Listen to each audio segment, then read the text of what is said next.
امریکہ کے بعد nominal term میں دنیا کی دوسری سب سے بڑی اور قوت خرید یعنی پرچیزنگ پاور پیریٹی کے لحاظ سے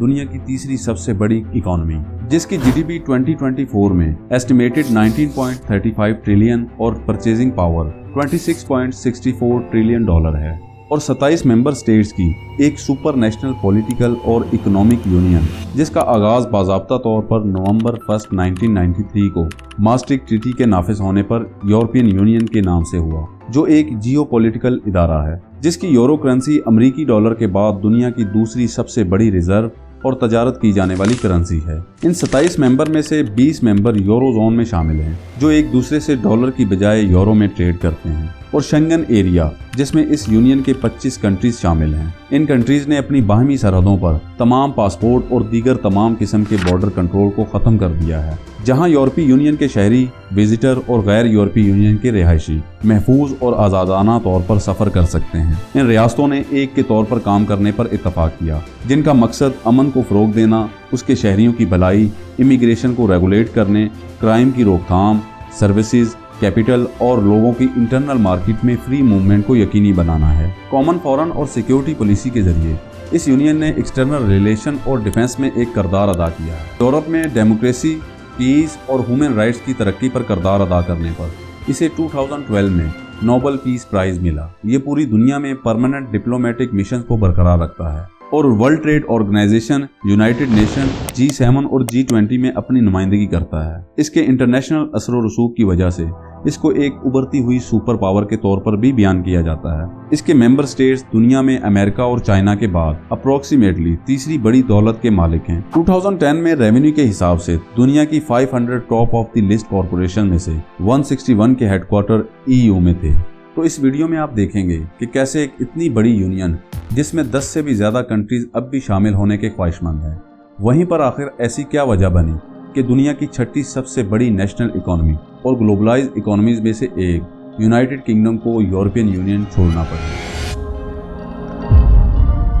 انٹرنیشنل اور یورپین یونین کے کنسیپٹ 19ویں صدی سے بہت پہلے کے موجود تھے، لیکن سیکنڈ ورلڈ وار کے بعد فیوچر میں جنگوں کے امکانات کو کم کرنے کے لیے یورپین پولیٹیشنز نے ہائی لیول کی انٹیگریشن اور کوپریشن کو فروغ دینا چاہا کہ جتنا زیادہ یورپ متحد ہوگا اسے اتنا ہی ایک دوسرے کے خلاف جنگ کرنا مشکل ہو جائے گا۔ اس لیے اس کی شروعات مئی 9 1950 کو فرینچ فارن منسٹر رابرٹ شومین نے کی، جس نے ویسٹرن یورپ کے کوئلے اور سٹیل کی انڈسٹریز کو ضم کرنے کا پلان دیا۔ اس دن کو اب یورپین یونین کی طرف سے یورپ ڈے کے طور پر سیلیبریٹ بھی کیا جاتا ہے۔ شومین پلان کی بنیاد پر ایک پائیدار امن کے لیے پہلا قدم 6 کنٹریز جن میں Germany, France, Italy, Netherland, Belgium اور لگزمبرگ نے اٹھایا۔ انہوں نے اپریل 18 1951 کو کامن مینجمنٹ کے تحت کوئلے اور سٹیل کی انڈسٹریز کو چلانے کے لیے ایک ٹریٹی پر سائن کیے، جسے European Coal and Steel Community کا نام دیا گیا، جس کے تحت کوئی بھی کنٹری ماضی کی طرح ایک دوسرے کے خلاف ویپن نہیں بنا سکتی تھی۔ کوئلے اور سٹیل ایگریمنٹ کی کامیابی کی بنیاد پر ان 6 ممبرز نے دوسرے اکنامک سیکٹرز میں کوپریشن کو بڑھانے اور تجارتی رکاوٹوں کو ختم کرنے کے لیے مارچ 25 1957 کو ٹریٹی آف روم پر سائن کیے، جس میں 2 اور یورپین اکنامک کمیونٹی اور نیوکلیئر مٹیریل کی تجارت کے لیے یورپین ایٹامک انرجی کمیونٹی کو تشکیل دیا، اور 1967 میں یہ یورپین کمیونٹیز کے نام سے مشہور ہوئی۔ UK نے 1963 اور 67 میں اس میں شامل ہونے کی کوشش کی، لیکن ان اپلیکیشن کو فرانس کے پریزیڈنٹ چارلس ڈیگول نے ویٹو کر دیا، جنہیں خدشہ تھا کہ UK امریکی اثر و رسوخ کے لیے ٹروجن ہارس ثابت ہوگا۔ لیکن 1969 میں ڈیگول کے مستعفی ہونے کے کچھ عرصے بعد UK نے کامیابی کے ساتھ EC کی ممبرشپ کے لیے دوبارہ اپلیکیشن دی، اور اکتوبر 1971 میں ہاؤس آف کامن میں ایک لمبی بحث کے بعد اس کی ممبرشپ کے لیے بھاری اکثریت سے ووٹ دیے گئے، کیونکہ اس وقت ان کا ماننا تھا کہ EC ایک پولیٹیکل پلان ہے جو فیوچر میں ترقی کے لیے ذمہ دار ثابت ہوگا۔ اور کنزرویٹو پرائم منسٹر ایڈورڈ ہیتھ نے برسل میں جنوری 1972 میں ٹریٹی آف ایکسیشن پر سائن کیے، اور اسی سال اکتوبر 1972 میں پارلیمنٹ نے یورپین کمیونٹیز ایکٹ پاس کیا، اور بغیر ریفرینڈم کے جنوری 1973 کو برطانیہ EC کا ممبر بن گیا۔ حکومت کے کسی بھی عمل میں، جیسا کہ آپ کو پتا ہے، اگر حمایت ہوتی ہے تو ویسے ہی مخالفت بھی کی جاتی ہے۔ اسی طرح حکومت کے اس عمل میں لیبر پارٹی نے سب سے زیادہ مخالفت کی۔ انہوں نے 1974 کے جنرل الیکشن میں EC کی ممبرشپ کی شرائط پر ری نیگوشیٹ کرنے کے عزم کے ساتھ مقابلہ کیا، जिसमें उसने कामयाबी हासिल की और हैरोल्ड विल्सन नए प्राइम मिनिस्टर बने। ईसी को नामुवाफिक मानते हुए लेबर पार्टी ने जून 5, 1975 को यूनाइटेड किंगडम का पहला नेशनल रेफरेंडम करवाया कि उन्हें ईसी में रहना चाहिए या नहीं। हुक्मरान लेबर पार्टी के अंदर नुमायां तकसीम के बावजूद तमाम बड़ी पॉलिटिकल पार्टीज और मेन स्ट्रीम की प्रेस ने ईसी की मेंबरशिप जारी रखने की हमायत की। इसलिए 67.23% वोट के साथ यूके की ईसी में परमानेंट मेंबरशिप कंफर्म की गई। अगली दहाइयों के दौरान बरतानिया की दो अहम पॉलिटिकल पार्टीज कंजर्वेटिव और लेबर पार्टी के अंदर यूरोस्केप्टिक रवैयों ने परवान चढ़ना शुरू किया। लेबर पार्टी इन दो बड़ी पार्टीज में ज्यादा यूरोस्केप्टिक थी और कंजर्वेटिव ज्यादातर यूरोफाइल थी। फिर 1993 में बरतानिया समेत ईसी के 12 मेंबर स्टेट्स ने मास्ट्रिक्ट ट्रीटी पर साइन किए, जिसने यूरोपियन यूनियन के क़याम का बाकायदा तौर पर आगाज किया। इस अलायंस का बेसिक फ्रेमवर्क और इसकी बहुत सी मौजूदा रिस्पॉन्सिबिलिटीज इसे ईसी से विरासत में मिली थी, जिसकी बुनियाद 1950 की दुहाई में शूमैन डिक्लेरेशन की रूह में रखी गई थी और 2009 में ट्रीटी ऑफ लिस्बन के बाद इसे इंटरनेशनल लीगल जुडिशियल पर्सन के तौर पर शामिल किया गया। इसकी बुनियाद मल्टीपल कॉन्ट्रैक्ट्स पर रखी गई थी, जिसने इसे 6 मेंबर स्टेट से लेकर 27 तक पहुंचा दिया, जिसमें यूरोप की मेजॉरिटी स्टेट्स शामिल हैं।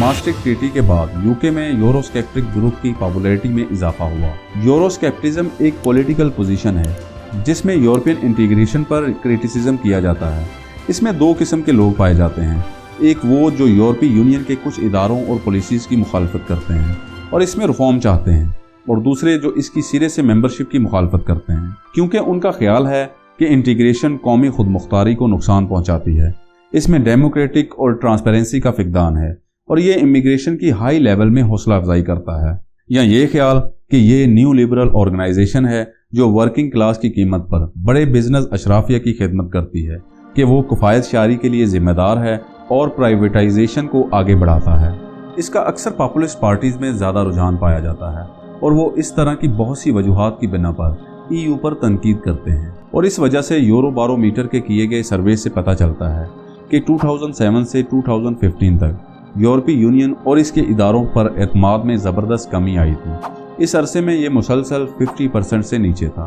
क्योंकि 2010 की दहाई के आगाज़ से ही यूरोपीय यूनियन की हम आहंगी को कई मसाइल का सामना था, जिनमें यूरोजोन के कुछ कंट्रीज़ में कर्ज़ों और 2015 में रेफ्यूजीज़ का बहरान शामिल था। 2009 के एक सर्वे ने जाहिर किया था कि यूरोपीय यूनियन की मेंबरशिप के लिए हमायत बरतानिया, लातविया और हंगरी में सबसे कम थी, और 2016 तक इसको सबसे ज़्यादा नामुवाफिक तौर पर देखने वाली कंट्रीज़ में यूनाइटेड किंगडम, यूनान, फ्रांस और स्पेन थे।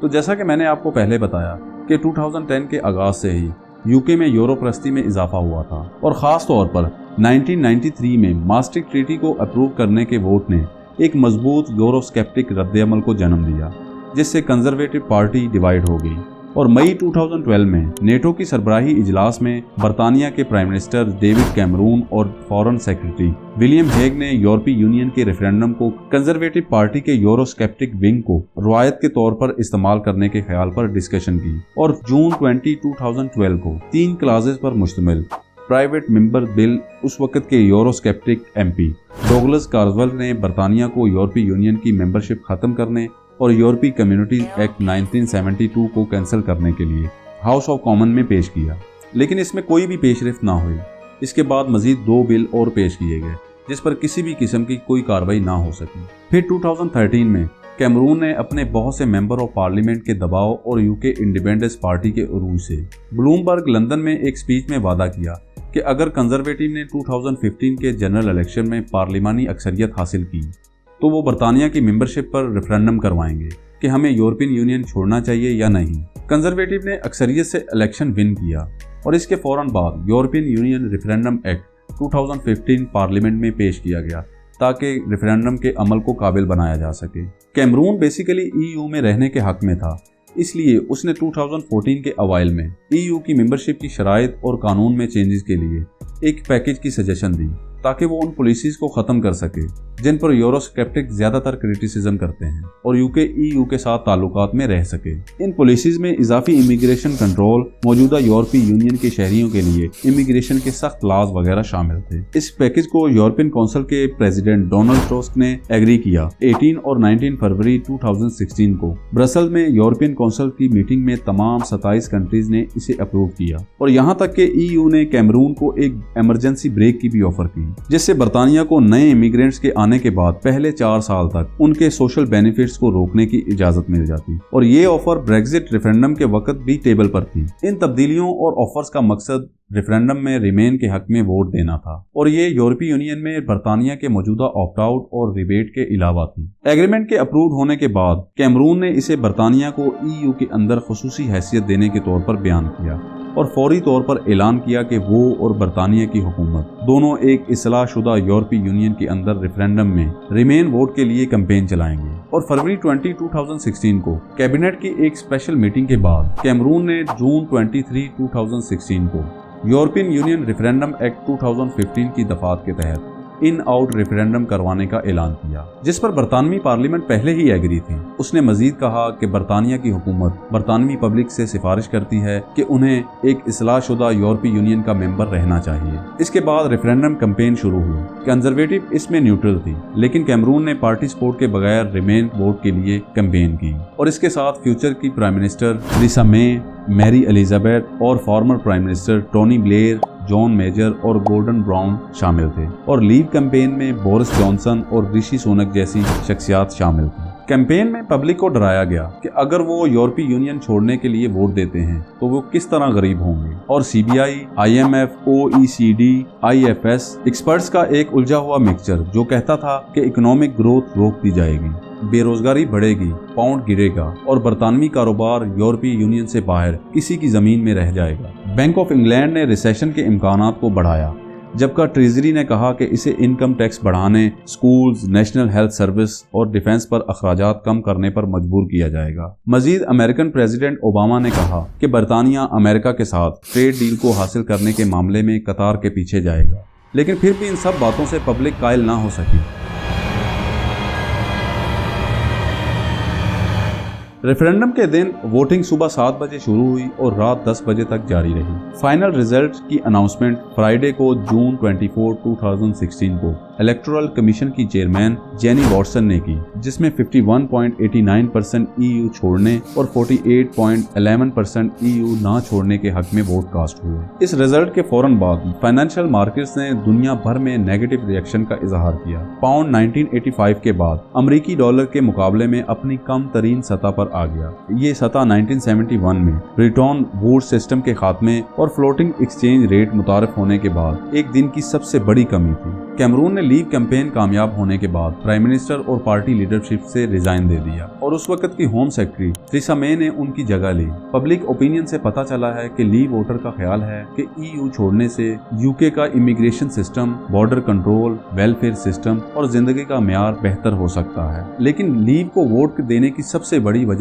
ये रूल था कि यूके के बारे में फैसले यूके में ही होने चाहिए। रेफरेंडम रिजल्ट के बाद मार्च 29, 2017 को यूके ने यूरोपीय यूनियन से ट्रीटी ऑफ लिस्बन के आर्टिकल 50 को लागू करके विथड्रॉल का प्रोसेस शुरू किया, जिससे ब्रेक्जिट निगोशिएशन का अमल शुरू हुआ और 31 जनवरी 2020 को रात 11 बजे आर्टिकल 50 के अमल में 3 एक्सटेंशन के बाद यूके 47 साल की मेंबरशिप को खत्म करते हुए इस ब्लॉक को छोड़ने वाली पहली यूरोपीय यूनियन की मेंबर स्टेट्स बन गई।